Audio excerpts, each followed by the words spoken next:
Hola, ¿no te parece insólito que aún en nuestro 2017, en pleno siglo XXI, hablar sobre sexualidad humana aún genere controversia? Sí, y me parece realmente loco que no podamos hablar abiertamente sobre este tema. Hola, un placer conocerte, Juan Carlos Martínez. Encantada, Mariana de Pablos. Estamos aquí para presentarles nuestro nuevo seriado, Háblame Claro, donde hablaremos sobre sexualidad humana en 12 capítulos. Ah, ¿y ya te entregaron los guiones? Sí, he leído los 2 primeros. Ajá, igual yo, pero tengo un montón de preguntas. Estaremos juntos durante 12 semanas. Ah, bueno, entonces habrá que llevarnos bien. Ya veremos. Bueno, vemos lo que viene ahora. Es nuestro primer capítulo. ¡Vamos!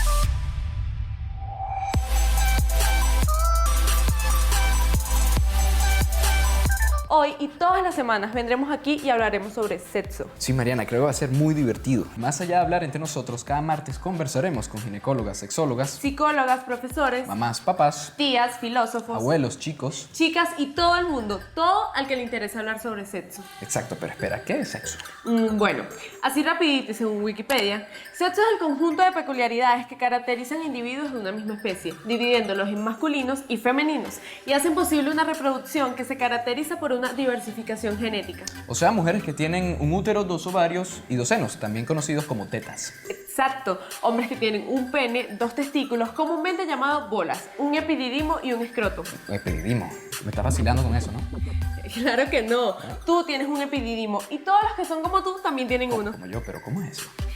Todos los que tienen 2 testículos colgando entre las piernas tienen un epididimo. Ok, menos mal que tenemos expertos aquí. Auxilio, María Antonieta, por favor explícanos lo del epididimo y aprovecha y extiéndete con lo de los órganos.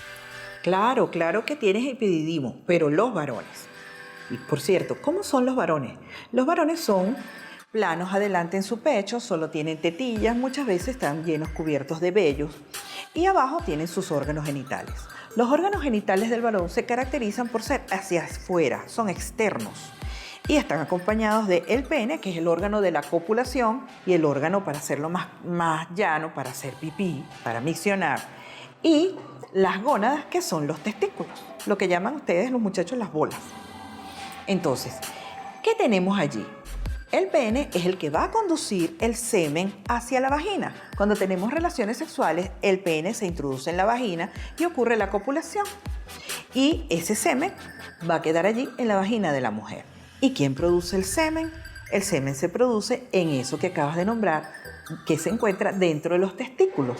Los testículos tienen los conductos deferentes, donde se producen los espermatozoides, y luego el epidídimo, son los varones, y allí es donde se maduran y se nutren los espermatozoides. Pasan por una serie de pasos, conductos deferentes, conducto eferente, conducto epidídimo, y llegan al pene. En el pene, luego van a ser conducidos hacia afuera a través de la uretra. ¿Cómo es la mujer? La mujer es totalmente diferente desde el punto de vista de órganos sexuales. Lo primero, si nos ponemos en el espejo, nos vamos a encontrar hacia nivel del tórax un par de protuberancias, que es lo que llaman, y lo que todo el mundo quiere tener ahorita, unas buenas lolas, que son las glándulas mamarias. Tenemos los senos, glándulas mamarias, lolas, como las quieran llamar. Ahorita muy de moda, pero son un órgano precioso porque de allí se van a nutrir nuestros hijos, y aprovecho para hacer la cuña, la lactancia materna. Luego, cuando bajamos hacia nuestros genitales, en nuestros genitales no hay nada hacia afuera, muy distinto al hombre.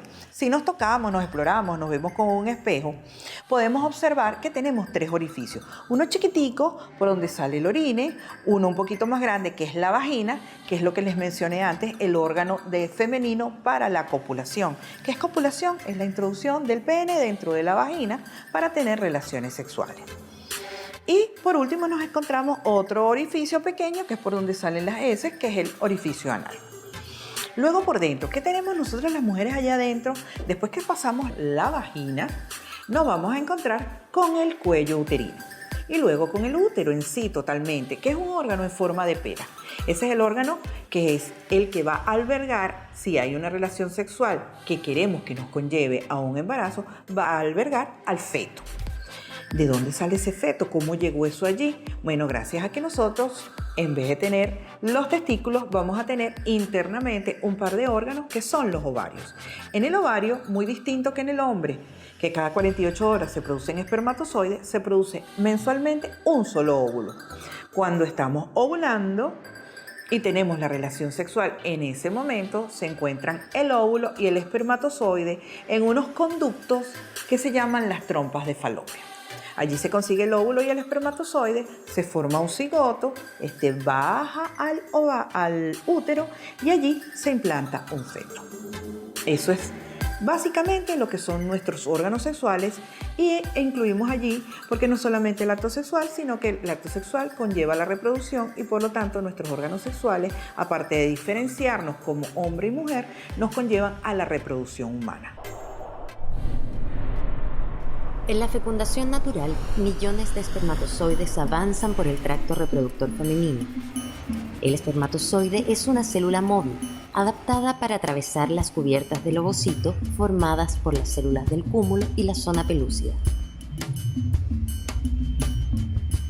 Los espermatozoides eyaculados no están en condiciones de fecundar al ovocito.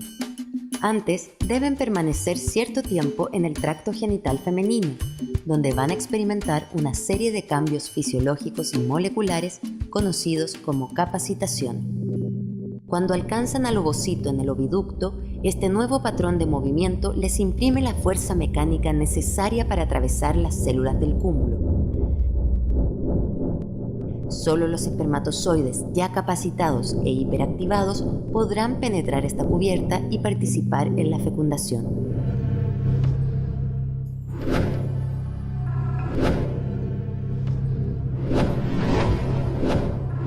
Podrá atravesar esta cubierta para alcanzar finalmente el espacio perivitelino. Pero entonces, en este programa hablaremos solo sobre penes y vaginas. Bueno, no solo de eso, porque sería súper aburrido después los primeros 15 minutos. Epididimos, vaginas, testículos. Tetas, penes, escroto. Este programa será más divertido, pues hablaremos del sexo en cuanto a coito, que es el arte de insertar el pene dentro de la vagina y sus variantes. Variantes, existen variantes. Ay, qué ingenuo. Si estuviéramos hablando, te mandara la carita cachetona. O sea, gordo, que el sexo en cuanto a coito es mucho más amplio y complicado y genera diversas consecuencias como embarazos, enfermedades de transmisión sexual, placer físico y compromisos emocionales. Además de las diversas orientaciones sexuales, hay personas que prefieren relacionarse con personas del sexo contrario. Esas son heterosexuales. Personas que prefieren relacionarse con personas del mismo sexo. Homosexuales para los hombres, lesbiana para las mujeres. A quienes les gusta relacionarse con ambos sexos. Bisexuales. Quienes nacen con un sexo determinado, pero no se sienten identificados con este. Transexuales. Y quienes nacen con características genitales de ambos sexos, o sea, un pene y una vagina al mismo tiempo. Intersexuales. Mariana, estamos iniciando un viaje y creo que va a ser fascinante. Juan Carlos, estás como profundo y casi que me estreso. Sí, será emocionante, divertido. Como que no te gusta cuando me pongo profundo. Ya te voy conociendo. Tenemos que hablar, ¿ok? Vamos a un corte y ya volvemos. Sí, vamos a ponernos de acuerdo aquí en Háblame Claro. Exacto, eso es lo que yo quiero. Ah, no, es el nombre del programa. Casi se me olvida. Ya volvemos.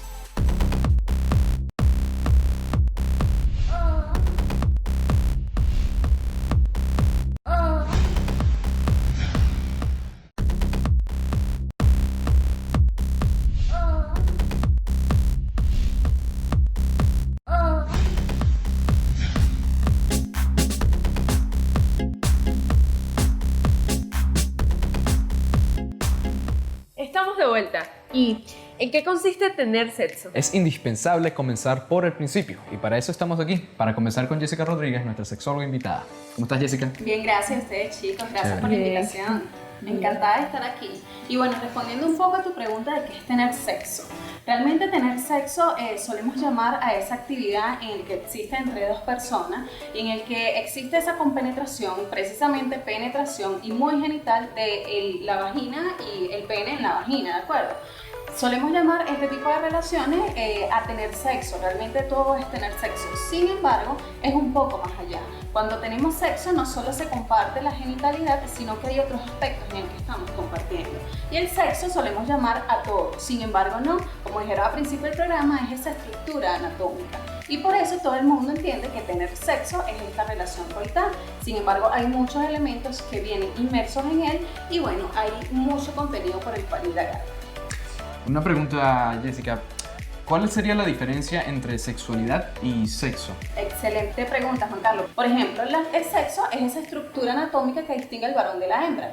Las niñas, por ejemplo, tienen vagina, tienen vulva, y el varón tiene en ese caso el pene y todos estos otros elementos. Eso es el sexo, la estructura anatómica que diferencia al varón de la hembra. La sexualidad es un aspecto mucho más amplio, abarca aspectos psicológicos, abarca aspectos de la genitalidad, abarca aspectos sociales, es cómo nos entendemos, cómo nos conocemos, incluso relacionamos con la otra persona.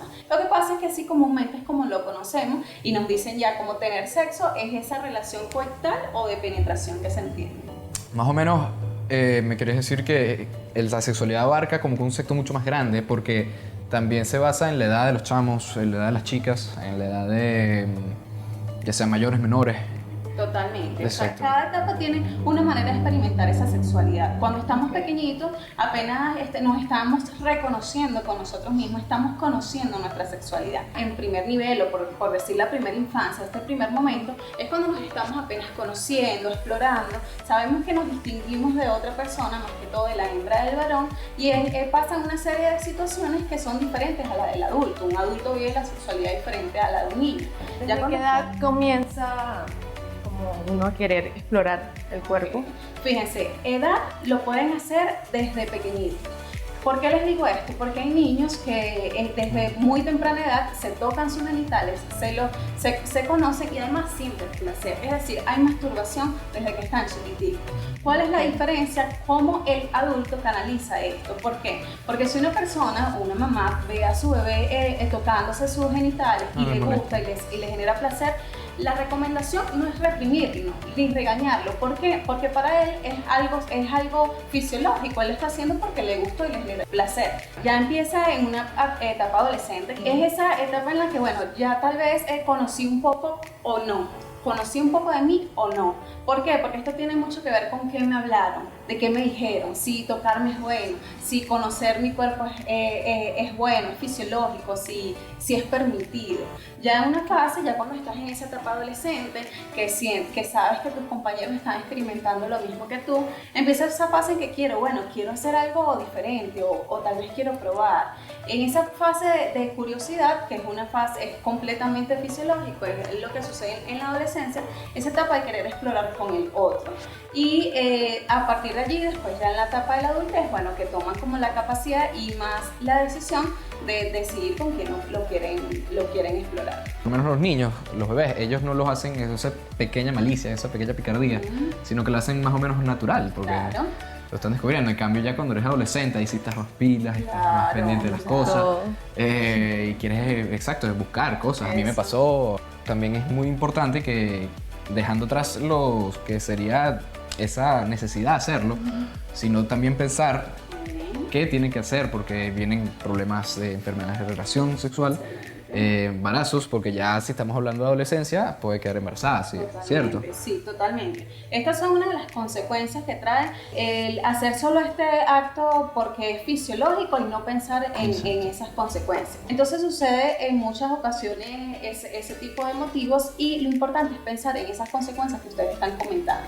Ser responsables con nuestra sexualidad, porque la sexualidad, en mi caso particular, siempre he manifestado que es algo totalmente fisiológico, humano, es placentero. Sin embargo, como todo en la vida, todas las decisiones que tomamos tienen una consecuencia. Una repercusión. Y ustedes deben darse cuenta cuál es esa consecuencia que puede traer el iniciarse, por ejemplo, sexualmente. Y de eso va a depender muchísimo de lo que nos han enseñado desde pequeños. Si tú le comentas algo a tu mamá en cuanto a tu sexualidad y te regaña, te reprime, ya tú ahí vas disminuyendo esa conducta, la confianza y no le vas a contar nada al respecto. Cuando tengas que tomar una decisión, aún sabiendo o no las consecuencias, se te va a hacer muy difícil abrirte. Entonces la invitación es que ambos se abran. Es más, tú chico que estás viendo en este momento, si tienes alguna pregunta, hazla a tu papá, hazla a tu papá, hazla a tu mamá y bueno, ellos verán cómo salen de la situación o mejor dicho, cómo entran, porque algo importante es que si no tenemos respuesta, porque de verdad no es porque no hay motivos por qué cuestionar que el papá no sepa cómo educar a un hijo. Realmente no nacemos con un manual bajo el brazo. Pero hay un tip súper importante y es decirle, vente hijo, vamos a sentarnos juntos en internet e indagar. internet o un libro, buscar orientación, ayuda, porque de verdad que de eso hay bastante ahorita. Y hay muchos motivos y muchas herramientas para que una persona, incluso entre compañeros, se ayude. Y eso es fundamental. Entonces la recomendación es asumir o ver las consecuencias que pueden tener estos actos, que sin duda es placentero, es parte de la vida, es completamente fisiológico, pero como les comenté, como todo tiene su consecuencia, y si lo haces de manera responsable y saludable es la mejor opción. Exactamente. Juan Carlos, esto ha sido aclarador. Absolutamente, Mariana. Y ahora que sabemos con detalle acerca de esto, es fundamental conocer los métodos anticonceptivos que existen. Pues tomen nota, pues hablaremos casi del 100% de los métodos conocidos. Hablamos de nuevo con María Antonieta. ¿Qué te parece si mejor descubrimos qué tanto sabemos acerca de esto? Me parece una idea genial.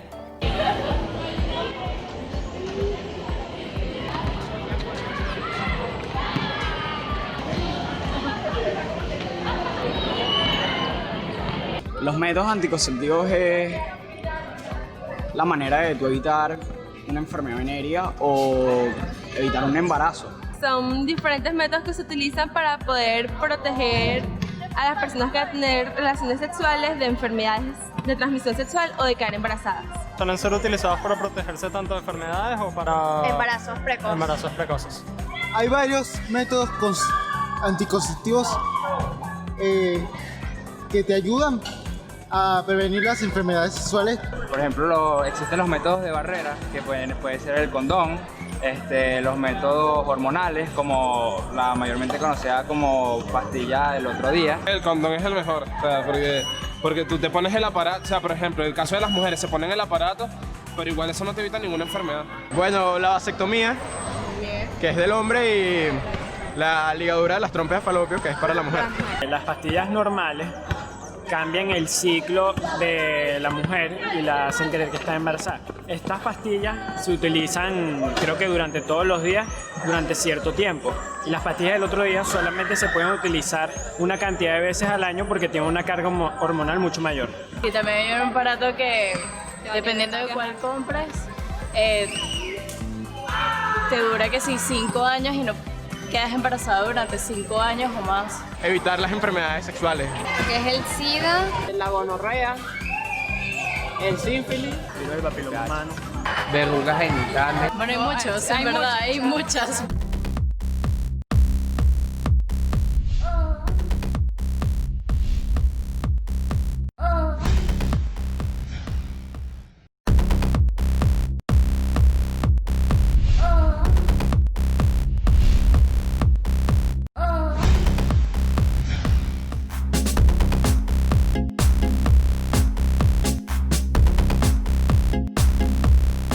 María Antonieta, quisiéramos que nos hablaras de los distintos métodos anticonceptivos que existen. Y me encantaría que nos explicaras un poco de las opciones para los hombres, porque al parecer el tema de los anticonceptivos es un asunto de ella.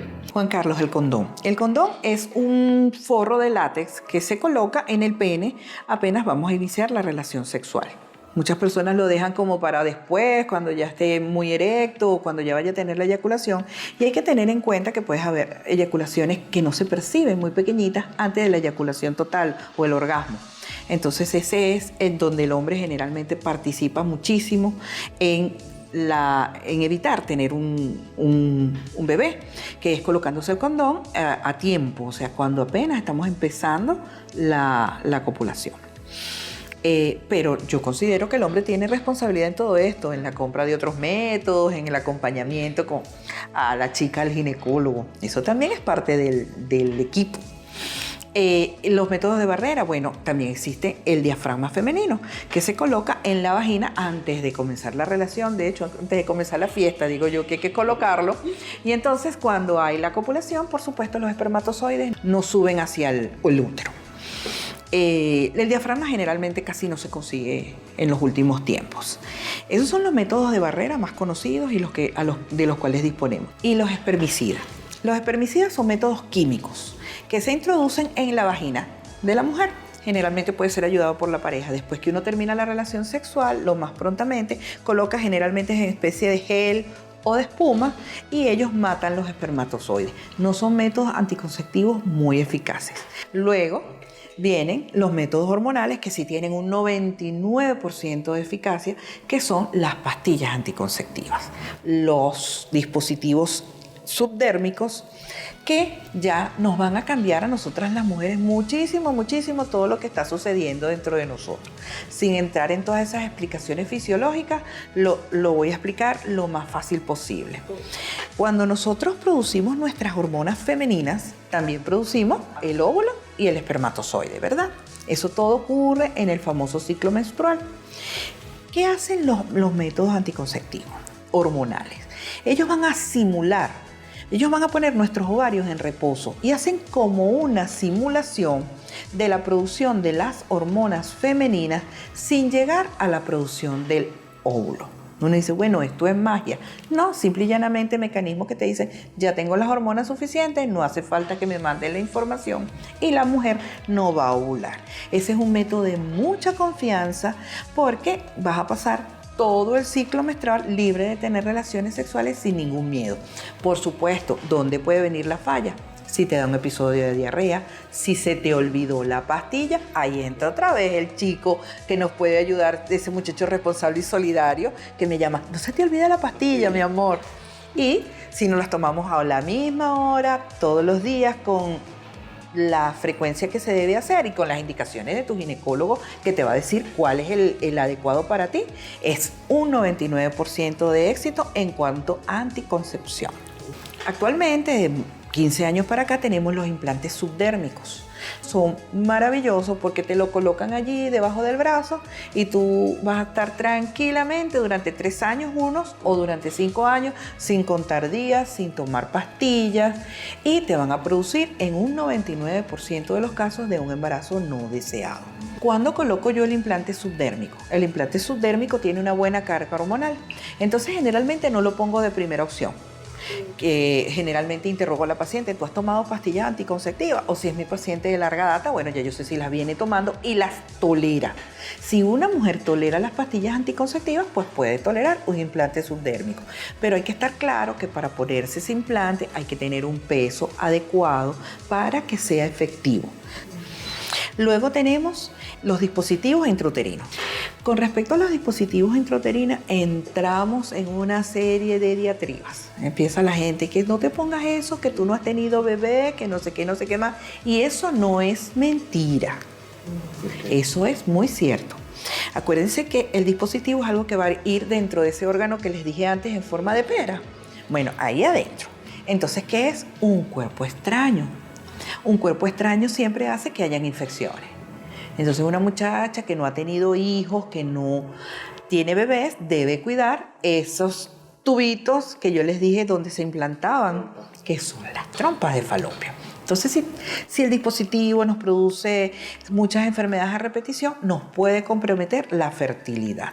También puede tener una complicación que es muy peligrosa, que es la formación de un embarazo ectópico. Y el embarazo ectópico es un embarazo fuera del útero, que se queda en la trompa y nos puede traer consecuencias que no nos agradan. Sin embargo, bien puesto, en manos de un buen ginecólogo y una paciente regular, puede ser una opción. Sin embargo, no es la opción que tenemos de primera mano.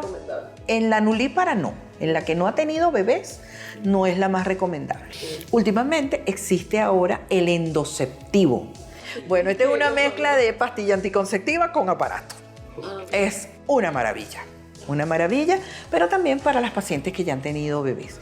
¿Qué sucede? El dispositivo intrauterino produce consecuencias, mucho sangrado, dolor intermenstrual. Estos endoceptivos les agregaron un poquito de hormona y eso suaviza toda esa serie de síntomas. De hecho, las reglas son muy poquitas, no hay dolor, entonces es un anticonceptivo muy bueno, pero tampoco lo recomiendo para la paciente nulípara. Como les recuerdo, nulípara que no ha parido.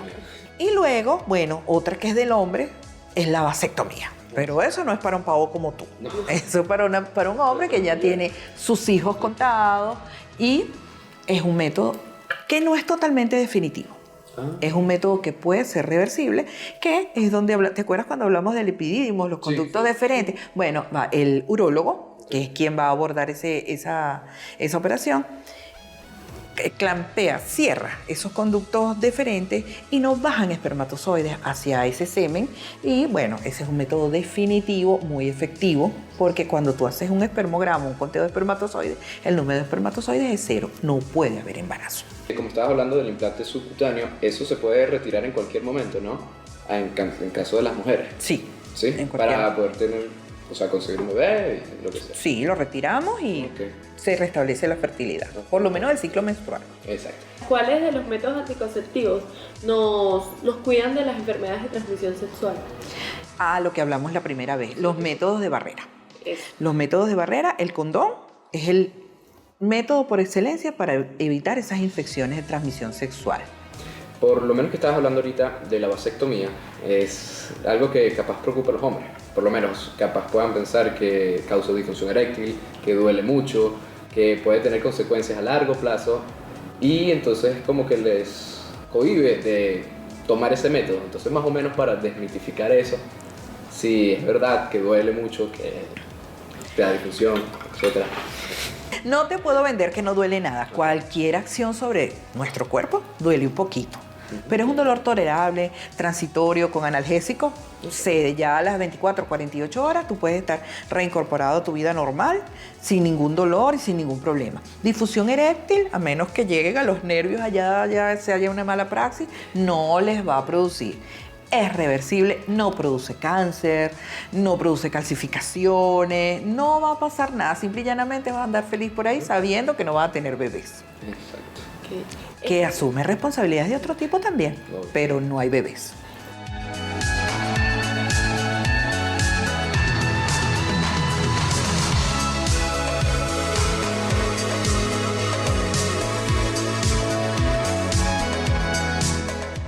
Eso no existe. Aunque lo diga el doctor Google, o lo diga la vecina, o generalmente la suegra, eso no existe. Y es peligrosísimo inyectarse cosas que uno no conoce. Generalmente te dice que te las traigo de acá o de allá, no sé qué. No.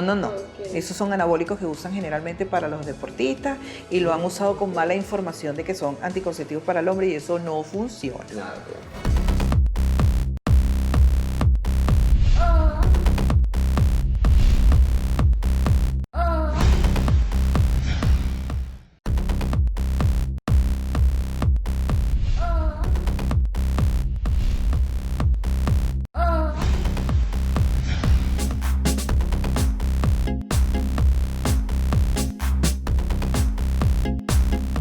Para las mujeres también existe una operación que pueda, para que no tengan hijos. Sí, es lo que comúnmente se hace. De lo que planteaba más o menos Juan Carlos, es que siempre nos dejaban la responsabilidad nosotras. Nosotras generalmente cuando decimos, bueno, ya yo tengo tantos niños, nos hacemos la ligadura de trompa. ¿Okay? La ligadura de trompas, acuérdense que como les expliqué, esos dos conductos que nos conducen del útero a los ovarios, donde hay la fecundación, se liga la trompa, puede ser amarradita, puede ser cortada, ahora está cauterizada, impiden que haya el encuentro entre el óvulo y el espermatozoide y es un método definitivo. Hay que pensar muy bien en ligarse. Muchas veces decimos, no, este es el último hijo, no quiero más nada, yo no voy a tener más pareja. Señores, los niños también se mueren. Es dolorosísimo, espantoso, pero eso sucede. Oh, mira, me quedé sin esta pareja y después me consigo una pareja que quiere tener un bebé conmigo. Tiene que ser algo muy bien pensado porque por experiencia les digo que es una maravilla de método, porque no vas a tener que estar pensando más nunca en comprar pastillas, ponerme aparato, no voy a salir embarazada, pero acuérdense que es casi definitivo. Sí hay intervenciones para revertirlas, pero no son lo más exitosas que uno se espera. No, si te venden, no, eso después te opera, no tanto como en la vasectomía. Y vas a volver a pegar las trompas, de 10 operaciones que hacen, de 20, triunfas una. ¿Y hay posibilidades de que las trompas se vuelvan a reproducir? A recanalizar. Sí puede suceder. Hacen una ligadura y te llega la paciente a los 2 años, Antonieta, me ligaste, ¿qué pasó? Yo recuerdo haberte ligado. Se recanalizan cabito con cabito, se abre un huequito. Acuérdense que todo eso es microscópico y pasa un espermatozoide, dígame si es de un jovencito en buenas condiciones, ese bicho corre, ese espermatozoide corre y ¡bum! Se consigue con de una muchacha joven y puede ver la recanalización. Sí sucede. Nada en la vida es definitivo. Nada es definitivo. María Antonieta, también háblanos acerca de los métodos que son post, o sea, que ya cuando se da la fecundación, por lo menos la pastilla del día siguiente, o algún otro método que exista. No es posfecundación. Bueno. No, sí hay métodos que pueden influir en la fecundación, que es el dispositivo intrauterino. Por eso es que hay muchos problemas religiosos. Algunas religiones no permiten que tú te pongas un aparato, porque el aparato como última instancia puede ser un abortivo. Eso depende de la filosofía. Caer en esto, vamos a pasar. Tendríamos aquí el clero completo, sociólogos, filósofos, y no es el tema, pero sí evita la fecundación. Eso que dijiste no es descabellado. Hubo una fecundación en la trompa y ya cuando cae sobre el dispositivo, se deshace, y si cae en tierra fértil, se implanta, y si ocurre un embarazo. Pero quisiste hablar de los métodos poscoitales, lo que llaman la pastilla del día siguiente. Eso es que, bueno, cuando ya llegamos y no tomamos previsiones, puede pasar. A cualquiera nos puede pasar una vez. Entonces, ¿qué hacemos? Nos tomamos esa pastilla del día siguiente. Esa pastilla hay que tomarla las primeras 48 horas después de la relación sexual. Si no, generalmente es inefectiva. ¿Y al año cuántas veces se puede tomar esta pastilla o puede ser un método frecuente? No, porque nadie vive de emergencia en emergencia. Ya de emergencia en emergencia ya no es un método, ya es un desorden.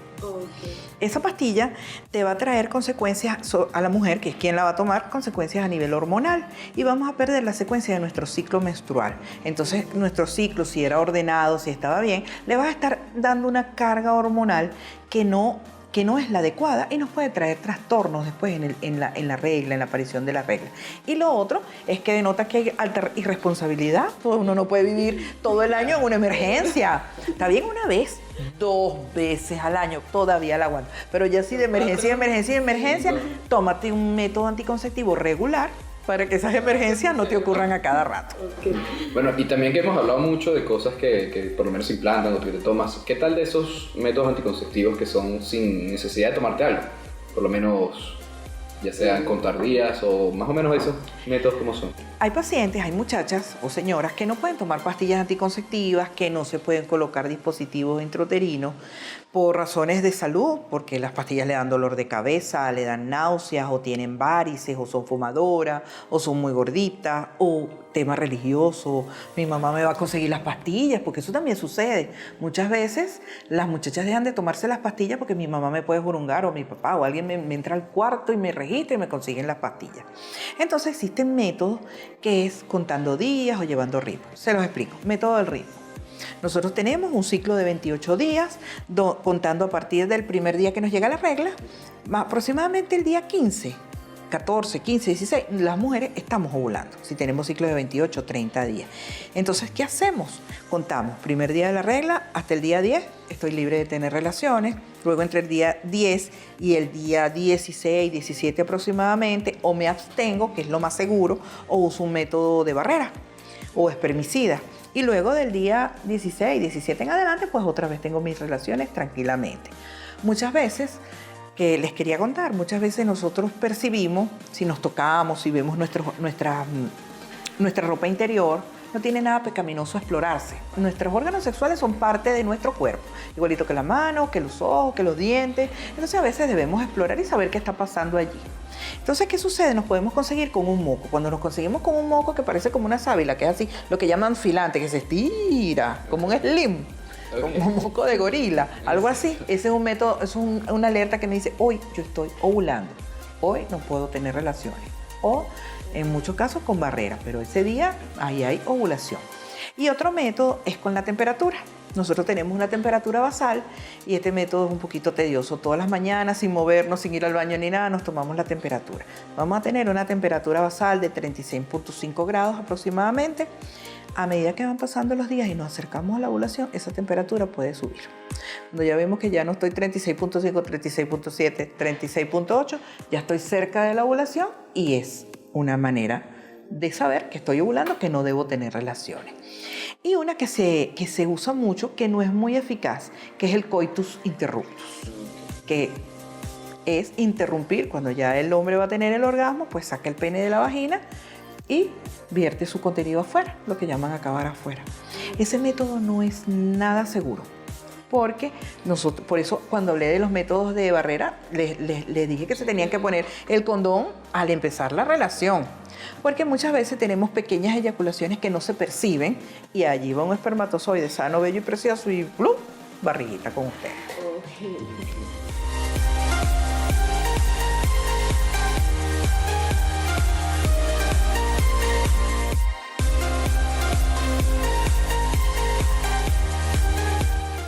No funciona para nada. Yo digo que eso lo que ayuda es a una buena diarrea. Eso lo que te va a llevar es a una torta, y además que hay que ser bien masoquista para tomarse una malta caliente. ¿No? Nada que tomarse una malta con hielito bien frita, pero caliente, esas cosas no funcionan. No tienen nada. El jengibre. Jengibre. Lo que no se pueden es poner a inventar. Exacto. Se pueden poner a inventar que cosas caseras pueden llevar a consecuencias nada caseras en un hospital.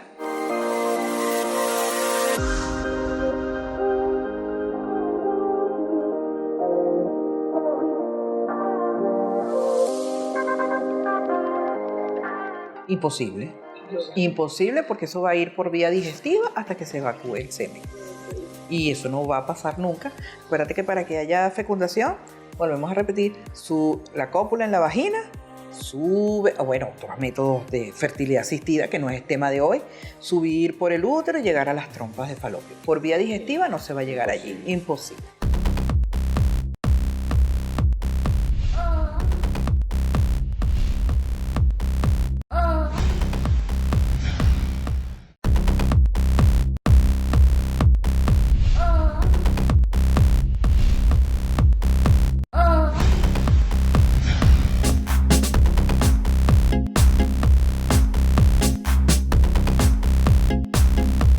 Si estás amamantando, puedes quedar embarazada. Mira, con respecto a la lactancia debería ser casi que un método anticonceptivo, porque estás produciendo prolactina. La prolactina es una hormona que te dice que estás embarazado y no deberías volverte a embarazar. Sin embargo, no es un método eficaz. Hay mujeres que son extremadamente fértiles y aunque están amamantando, no se cumple esa retroalimentación negativa y es mentira. Entonces tú ves esas mujeres que tienen uno de 1 año, uno de 4 meses, uno de 0 meses y otro en la barriga. Entonces no es un método, aunque lo promueven. Y al estar amamantando y si queda embarazada, ¿no le hace daño la leche le hace daño al bebé que lo está tomando? No, para nada. Puede amamantar y puede estar embarazada. Lo que vas a tener mucho peso. Claro. Sin embargo, se promueve mucho la lactancia materna en los países subdesarrollados, donde antes antes, cuando no había muchos métodos anticonceptivos, se les vendía mucho, amamante y se ahorra lo de la comida y a su vez se protege un poquito. Pero como método exclusivo no funciona. De hecho, hay pastillas anticonceptivas, que las podemos nombrar aquí, diseñadas para que las mujeres que están amamantando las tomen en ese periodo y después se pasan a las pastillas anticonceptivas de las mujeres que no están amamantando. ¿Y las píldoras combinadas, estrógenos? Esas son pastillas casi viejas, que se hacían que un periodo de estrógeno, como simulando el ciclo menstrual. Ahorita existe una molécula que se llama levonorgestrel, que puede venir combinada con otras, que es una molécula menos fuerte y produce menos efectos secundarios en la paciente. Entonces es lo que estamos usando más que todo, la clormadinona, el levonorgestrel, para evitar que se complete el ciclo menstrual. Pero sí, antes se usaban lo que se llamaban los anticonceptivos trifásicos, que usaban primero estrógeno, después progestágenos y podías lograr la anticoncepción con esos anticonceptivos, pero ya son generaciones más viejas. Y además que producen muchos efectos secundarios. ¿Y cuáles serían estos efectos secundarios? ¿De las pastillas anticonceptivas? ¿Cómo no? Muchas mujeres abandonan la pastilla por los efectos secundarios. ¿Cuál es el más común? El dolor de cabeza. El dolor de cabeza se hace constante, así como un dolorcito, así como que ves estrellitas y se te hace molesto. Otra de las consecuencias secundarias que también que ayudan a que uno abandone la pastilla son las náuseas. Pasar todo el día con náuseas más dolor de cabeza. Si eres una persona que ya de por sí sufres de jaqueca, de migraña, ya la pastilla contigo no va, porque te va a matar el dolor de cabeza. Y que si venitas que se brotan, Entonces tú ves de repente, uy, me están saliendo varices. Eso puede llevar al abandono de la pastilla. Sin embargo, a veces hay que poner en una balanza la relación costo-beneficio, pero hay personas que realmente no toleran un dolor de cabeza. Y si tú, entonces bueno, vamos a buscarte otro método, pero sí hay efectos secundarios que te pueden llevar a abandonar la pastilla. Bueno, Antoneta, yo sé que allá hemos hablado muchas cosas acerca del coito y las relaciones sexuales, pero por lo menos, además del embarazo, además de las enfermedades de transmisión sexual, ¿qué más afecta a la persona en tener relaciones? Mira, el solo hecho de contactar, ya entre las personas se forma un sistema. Somos sistémicos. Solamente puede existir vida si yo me contacto contigo y yo contacto contigo. Al tener una relación sexual se hace más íntimo ese contacto y un sistema de dos, ¿verdad? Y ahí se involucra ADN, sí, los que creen en la espiritualidad de esa persona y lo que siempre nos sucede a las románticas, involucramos los sentimientos. No toda relación sexual tiene que ser llevada por un sentimiento. No todo amor es sexo, ni todo sexo va con amor. Pero generalmente se pueden involucrar sentimientos. Entonces hay que estar claro qué está pasando conmigo en ese momento. Los seres humanos todos somos libres, pero la libertad es lo más inalcanzable que hay. Toda libertad trae responsabilidad, que es lo que me encantaría que ustedes se lleven hoy de aquí. La libertad con responsabilidad, lo decía Jean-Paul Sartre. Todo acto yo elijo. Cuando yo escojo en este menú, voy a comerme unos espaguetis con carne, renuncio a todo lo demás. Cuando yo elijo tener una relación con alguien, tengo que saber en dónde me estoy metiendo. Por lo que dijimos, porque puedo tener un bebé, porque puedo adquirir una infección de transmisión sexual, pero también puedo comprometer mis sentimientos. No sabe uno con quién se mete allí. Entonces, hay que pensar muy bien a dónde nos vamos, con quién nos vamos a esa cama. Ojalá siempre sea un acto riquísimo de amor o una buena pasión, pero que no pase a tener consecuencias que no queremos en ese momento. Por lo tanto, hay que pensar muy bien para dónde y con quién nos vamos. Excelente, María Antonieta, de verdad nos aclaraste muchísimas dudas, ¿verdad, Mariana? Y muchísimas gracias por haber venido.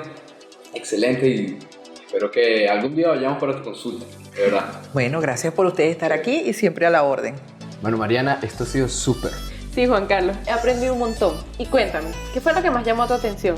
Lo que más me llamó la atención, fueron los distintos métodos anticonceptivos que hay para los hombres. Porque, como les decía anteriormente, siempre cuando hay un momento en la pareja, siempre nosotros, me ha pasado, que dejamos que ellas se encarguen de eso, que ellas se cuiden, que ellas tomen sus anticonceptivos o, no sé, se hagan distintos, ya sea el Sure, los parches, las inyecciones, cualquiera de ese tipo, pero se lo dejamos a ellas.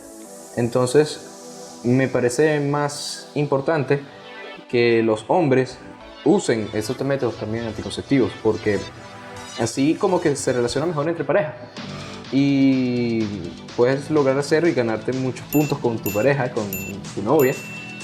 Y entonces, al momento de pensarlo, deben cuidarte y deben cuidar los dos, no solamente una sola persona, que eso, o sea, nosotros. Cuéntame, Mariana, ¿qué te pareció? Bueno, a mí lo que más me llamó la atención fue desde las edades que uno comienza como a querer explorar su cuerpo y todo eso, que es como desde los 11 años, por ahí. Y también de los métodos anticonceptivos, los distintos que hay para las mujeres y las formas tan locas que hay de ponérselos. Cuéntenos a través de nuestras redes sociales a ustedes qué les pareció. Sí, amigos, queremos saber con qué se ha sorprendido. Es el final, Mariana. En serio, no puedo con tu drama. Sí, es todo por hoy. ¿Qué drama? Si ahí está el final, pero de este capítulo. Y la próxima semana va a estar buenísimo. Pues hablaremos de ¿por qué tener sexo? ¿Qué razones hay para hacer el amor? ¿Sabes que supe a alguien que su primera vez fue por una competencia? No, me estás vacilando. Lo siento, pero no. Entonces hay mucho de qué hablar, ¿ok? Aquí en Háblame Claro.